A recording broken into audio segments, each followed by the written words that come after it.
Hello there, and welcome to today's recap of the anime series titled The Last Summoner. In a nutshell, it's a story about a boy named Ajiya, who's basically just an average run-of-the-mill high schooler. Until the show's start, nothing's fun going on in Ajiya's peaceful and dull life. However, the status quo changes after he coincidentally summons the spirit of a self-proclaimed goddess and becomes her master.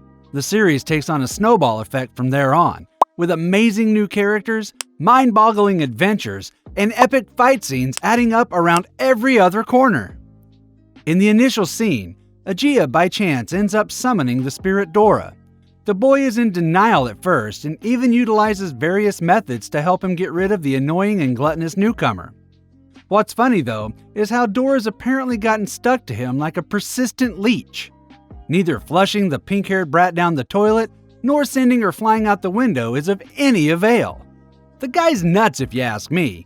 Who else desperately tries turning down a hottie's request for you to become her master?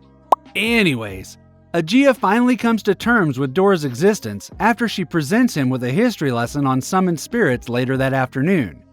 Furthermore, the guy's also quite impressed after he's able to topple a tree single-handedly, all thanks to help from Dora.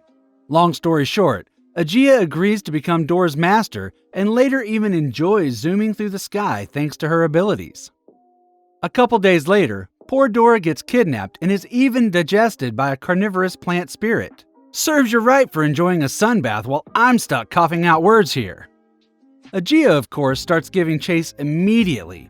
However, the unfortunate fella is simply led on a wild goose chase throughout the city by the enemy who's surprisingly quick on his feet. Moreover, Dora's powers start to fade away as well, as a direct consequence of the ever-growing distance between her and her summoner. Not being able to catch the enemy fair and square makes Ajiya resort to more sinister means. Simply put, he intentionally provokes Dora through their telepathic connection by mentioning how the present case scenario might ultimately work in his benefit. After all, if things keep continuing like this, Ajiya might finally be rid of the annoying pink-haired twerp. As expected, such a nasty statement doesn't sit well with Dora, and so instead of acting like a damsel in distress anymore, Dora forcefully crawls out of the enemy's stomach, all while cursing Ajiya for being a heartless monster, I might add. Anyways, the plant spirit soon teleports away, along with its female summoner Hana, who has been watching from the sidelines this entire time. On the following day, Hana appears in Ajiya's classroom and challenges him to a duel in the forest. Once there, Hana draws first blood by piercing Ajiya's cheek with a needle-like black rose of hers. Ajiya fights back by utilizing his dexterity with the kitchen blade to slice up Hana's summoned giant tree in tiny little pieces. The impulsive Dora attempts to land the finishing blow, but is stopped by her master in due time. Ajiya then reveals how Hana has been holding back previously, considering how there's plenty more giant trees awaiting her signal to enter the arena at a moment's notice. Plus, Ajiya also doesn't wish for his hands to be stained with unnecessary blood. Hearing that, Hana's spirit congratulates Ajiya for having passed the test. Thing is, this entire city is under Hana's jurisdiction, and hence she's responsible for testing the intentions of any newly hatched summoner in order to safeguard the citizens. On the following day, a cat spirit summoned by an actual cat overruns the city together with a horde of other wild animals she freed from the zoo not long ago. Being the city's guardian, Hana instantly arrives at the spot and starts fighting tooth and nail with the opponent. Both sides lose stamina after a while. On the contrary, Ajiya realizes that the enemy is in fact Miaowu, the same cat he befriended and applied first aid to not long ago. And so Ajiya and Dora stand in between Hana and Miaowu, refusing to let Hana take Miaowu hostage. Being heavily injured, Hana's left with no choice but to flee the scene in a rather begrudging manner. On the other hand, Miaowu reveals that she only attacked the city in hopes of catching her brother's attention, since he's been avoiding her lately. A while later, Ajiya and the rest are forcefully invited to Hana's grandfather Harlan's mansion for a brief chat. Once there, Harlan first recounts how all spirits came into existence thanks to a mysterious blue-colored crystal. Said spirits and their summoners later divided into two ranks, one being the greedy and cruel destroyers, while the righteous ones being referred to as the Watchers. Harlan further reveals that Miaowu's brother Crow has in fact joined the ranks of the Destroyers and become one of their most lethal assassins in the process. Just then, 7 destroyers altogether launch a surprise sneak attack on Harlan's mansion, including Miaowu's brother Crow as well. Speak of the devil, Harlan proceeds to hold back Ruthless, one of the 7 destroyers.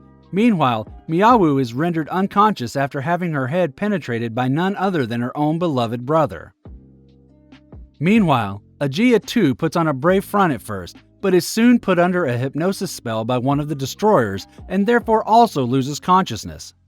Finally, Hana seems to be doing well against one destroyer until another one ambushes her from within the shadows and slits her throat. Although Harlan utilizes his healing magic to preserve his granddaughter's life, the poor old man himself suffers a backlash pretty soon thanks to him being distracted mid-battle.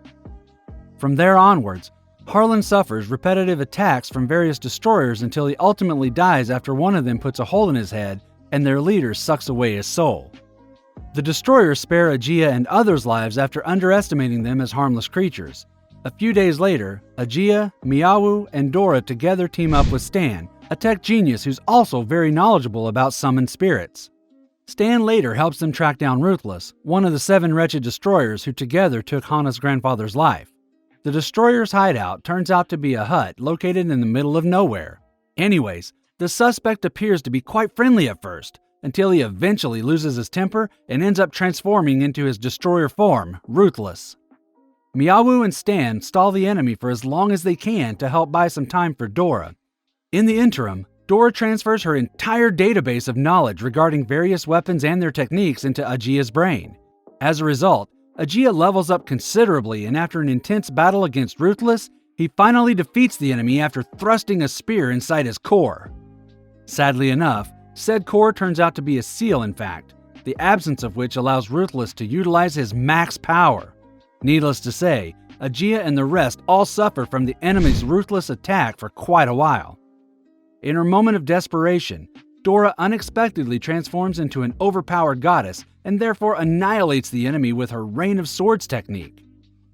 In the battle's aftermath, Ajia receives a letter from Hana instructing him to meet her at the Demon Furnace, a survival trail located on a faraway island. Any participants are expected to become tons times stronger so long as they manage to do just one thing. Survive, that is. Meanwhile, the destroyers are infuriated at the loss of one of their key members and therefore lead Ajia and his party on a cat-and-mouse chase throughout the country. Thankfully, Ajia and the rest crash land onto Demon Furnace Island, where violence is expressly forbidden. Ajia and his party narrowly escape death in such a way. Later, all 4 of them participate in the Demon Furnace trials.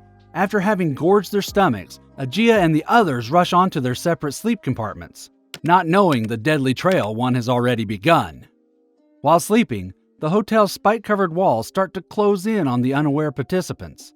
Thankfully, Ajia wakes up in due time and escapes the room after having Dora utilize her powers to form a key. Miaowu too escapes dying by transforming into a cockroach and crawling underneath the door.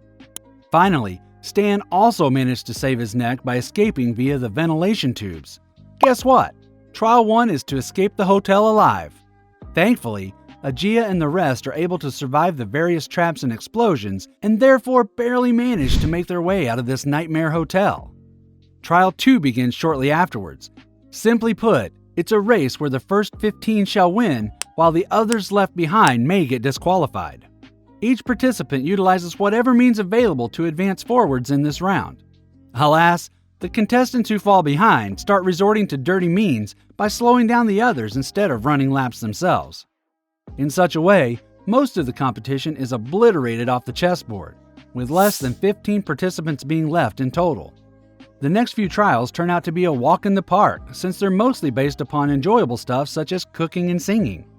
The season finally comes to an end after the trial manager Bonnie sneakily sacrifices tons of spiritual energy absorbed from the participants' matches to her sleeping goddess Pandora.